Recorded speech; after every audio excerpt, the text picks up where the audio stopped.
We are going to do a watercolor portrait. Now, the watercolor portrait itself will probably dictate what direction it goes.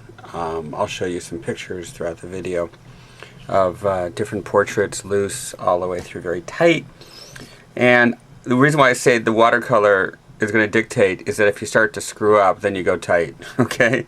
I'm going to use this little travel set. This is a Winsor Newton travel set. It's artist grade. You don't need to have the artist grade. We sell at our school a beautiful set that's a very high-end student grade. But if you're doing a commissionable portrait, you might want to go with the artist grade. But I gotta tell you, the set we have at the school, I would put up against anything. So this is my simple little watercolor kit here, and where you really need to go crazy is in with your brushes. Okay. This is where you guys can start calling me snobs, and but I'm not going to be using these brushes on this watercolor because I have these brushes.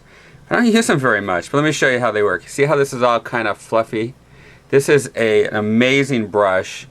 It's a Winsor Newton 16. Now watch, I'm going to take and load it full of water. See, now that's a loaded brush. I'm going to shake it on my brand new carpeting. And look at that. It goes to a beautiful point. Okay, it's crazy. But I don't use it. I really don't have a need. I bought it because I do a lot with the watercolors. But see right here? But you see how the brushes, these bristles, these hairs, they go all the way to here. And each hair is put in, it's looked at to see what direction it flows, and then it's put in that order. See? So here it's full of water.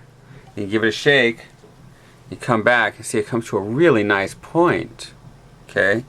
And you have all these different sizes. See? Give it a shake, watch. Bam, shake it, bring it up. You see it goes to a beautiful point. That's what a good watercolor brush is all about. Okay? I just use my travel kit that I have, which I'm going to show you. See? These are beautiful brushes. Maybe we'll use them. See, we'll shake it. These little tiny guys. Yeah, maybe we will. I'll show you my travel kit. It's right here. This is what I carry with me wherever I go. And what we have here is my favorite brush. This is a Kolinsky Sable brush, just like those, made by Da Vinci, and I love this brush. This is my buddy. See that? Nice point. This brush I bought in 1994. It's really lasts a long time. So if you want to call me a snob, don't call me a snob on my pens.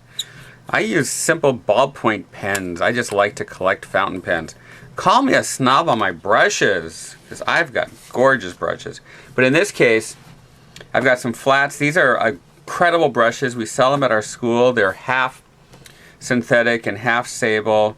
They're very inexpensive and they're terrific. I've got sable in here.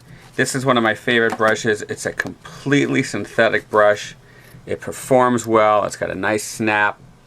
It's got a nice point. Beautiful brush.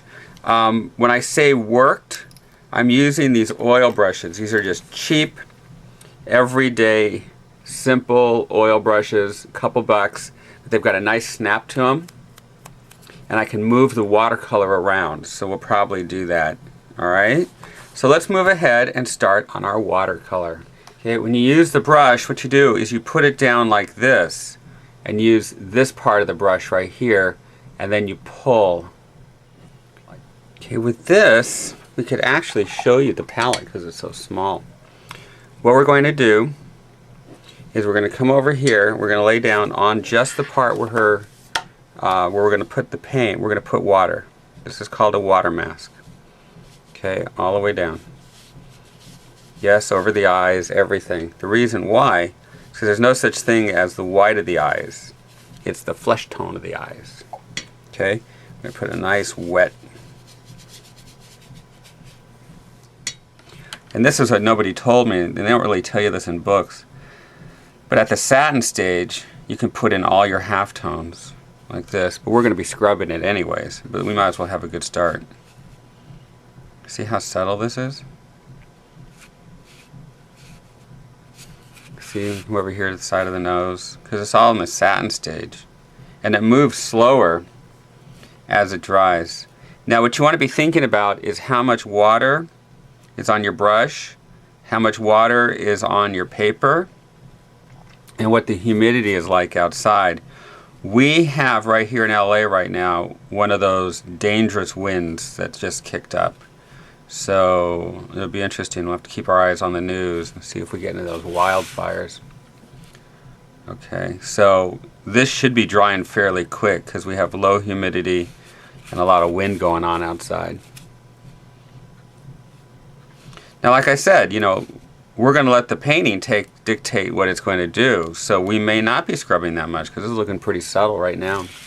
See how that's working?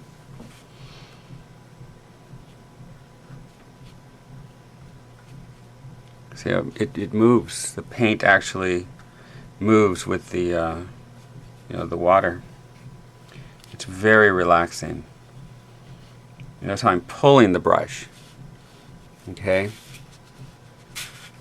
I'm not painting. I'm pulling and then letting the water do the rest. Okay, let's pull back and take a look. Area here, which is burnt sienna, a little bit of yellow ochre. She's got brown eyes. The light's basically coming this way, so go like that. See, now it's starting to flow together. You see that? That's watercolor. That's fun. And for all you people out there who are against the Sheldon snob uses too nice of supplies, I do read your messages. This is a really cheap brush. Okay, it's just I don't even know the brand. It's Holbein. Holbein's a good brush. Holbein's made in Holland, so it's a good brush, but it's a synthetic brush. It's not pure sable like my other brushes. So for all of you people who think that I only have to use snobby stuff, ha ha ha ha ha ha, joke's on you. Will I ever grow up? I don't know. Okay, here we go. Now let's take and put in a shadow area here. Just lay it down very carefully. See? Real pretty.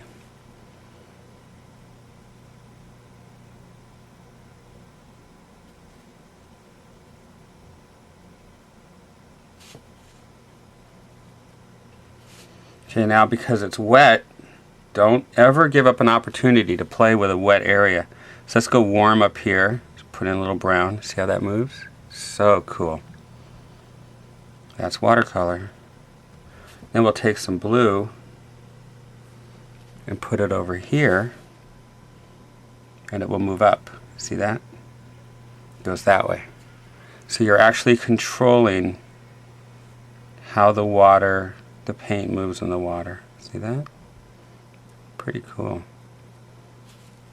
Okay, then we'll take a clean brush, walk over this way, and just touch that edge, and it softens. Welcome to watercolor. Pretty cool, huh?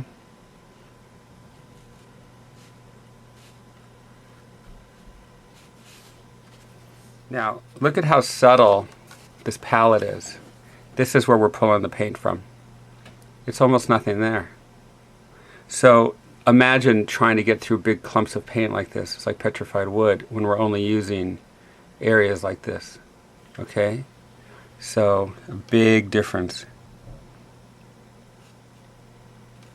Very big difference between this and oil. Look at that. And look at how strong that tone is right under the eye. Lay it down, pick it up.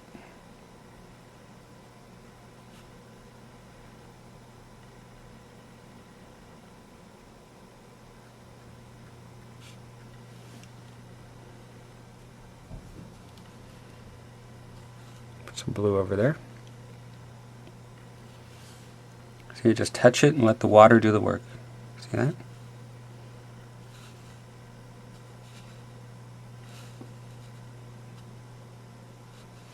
Okay, now what I'm going to do is I'm going to take this blue and run it over the eye like that. And that's going to be the cast shadow off of the eyelid. Also, the light's coming this way, so I'll put blue on that side. Okay. I'm going to take some real dark and hit the eye right there.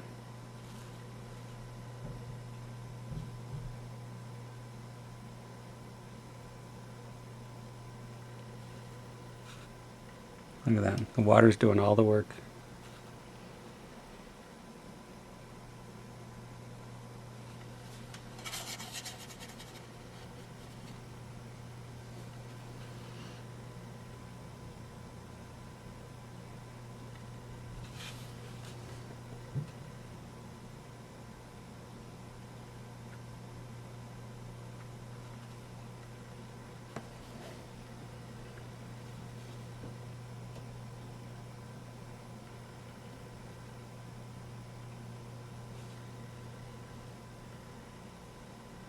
Then I'll come in and put a highlight there later.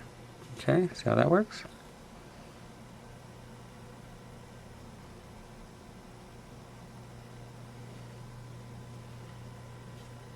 We may be able to get away with this one being a fresh watercolor. You know, no scrubbing. We'll see.